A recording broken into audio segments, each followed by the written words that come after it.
हमने मुकाबला करना है, फिरका परस्ती का मुकाबला करना। ये जो हिंदू और मुसलमान में एक दीवार बनाने की कोशिश कर रहे हैं, इस दीवार को तोड़ना है। और उसके बगैर न ही हिंदुस्तान बचेगा, न ये रियासत बचेगी।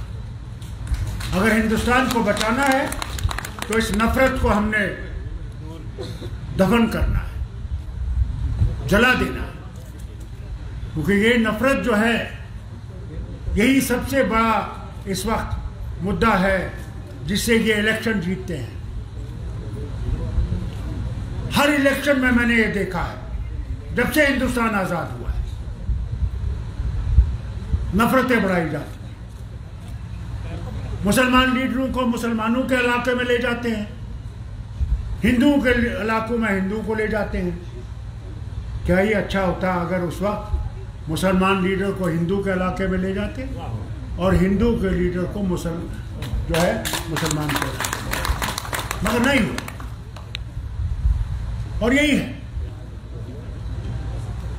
पिछला इलेक्शन भी जीता गया। बालाकोट बालाकोट बालाकोट, क्या लाइन बदल गई? क्या हमने कोई हिस्सा हिंदू पाकिस्तान से वापस लिया? वो लाइन तो वहीं पर खड़ी है, अपना ही जहाज वहां गिराया तो क्या मिला? हाँ, बीजेपी की हुकूमत आई। आज भी यही कर रहे हैं।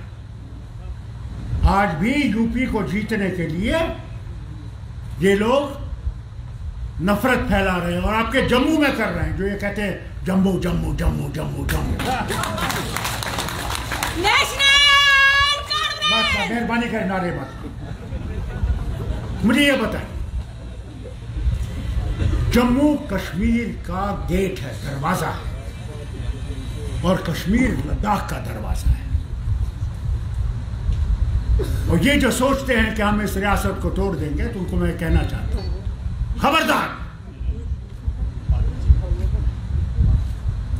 वो सोच न रखना जिससे ये वतन बचेगा नहीं। इस वतन को बनाया है तो उन लोगों ने बनाया जिन्होंने कभी जवाहरलाल को लाल किले पे 15 अगस्त पे झंडा उड़ाते हुए नहीं देखा। उसमें वो हिंदू भी थे, मुसलमान भी थे, सिख भी थे, ईसाई भी थे, वो भी थे जिनका कोई धर्म नहीं था, मगर भारत के लिए, उस हिंदुस्तान के लिए लड़े जिसमें हम सब रह सकते थे।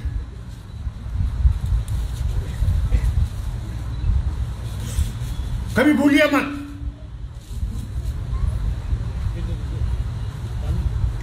जम्मू में नफरत की लहर आज से नहीं है, 47 से। जहां कश्मीर में नेशनल कॉन्फ्रेंस थी, यहां पे मुस्लिम लीग थी।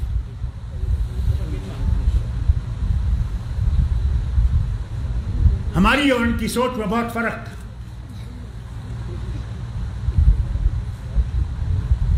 और उस सोच के फर्क की वजह से 47 में जो कांड यहां जम्मू के इलाकों में हुआ, वो उसी की वजह थी। और अगर आज भी वो नफरत बढ़ती रही, तो मैं इनसे कहना चाहता हूं जो हुकूमत करते हैं दिल्ली में, खबरदार रहें। हिंदुस्तान के इतने टुकड़े होंगे, इनको रुका नहीं सके, बचा नहीं सके। अरे मुझे बताओ, मैं कश्मीरी हूं, मेरे इलाके में सर्दी इतनी ज़बरदस्त होती कि पूछिए मत। मेरा खाना अलग, मेरा पहनना अलग, मेरे घर अलग। तमिलनाडु से मेरा क्या है, उनका मौसम कभी इतना ठंडा नहीं होता, उनके कपड़े हमारी तरह गर्म कपड़े नहीं होते, वो ठंडे पहनते हैं। उनका खाना हमारे से बिल्कुल अलग। पर किस चीज ने हमें एक रखा? वही हाल बंगालियों का, वही हाल महाराष्ट्र वालों का, अलग अलग, मगर सिर्फ एक सोच से कि हम इकट्ठे इस हिंदुस्तान को बनाएंगे, उसके बगैर नहीं बनेगा, उसी लिए हम सब लोग इकट्ठे हैं। मगर जो ये सोच रखते हैं,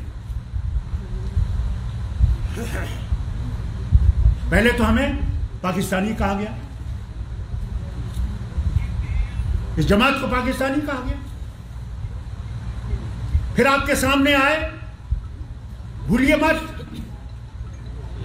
बिल नंबर 9 आ गई है, अब पाकिस्तानी आएंगे, वो आपको घरों से निकाल देंगे, आपको ख़त्म कर देंगे, आपके ज़मीन ले जाएंगे। और मैं कहता रहा आप लोगों से कोई नहीं आ सकता जब तक दिल्ली वाले इजाज़त नहीं देंगे। मगर आपने सुना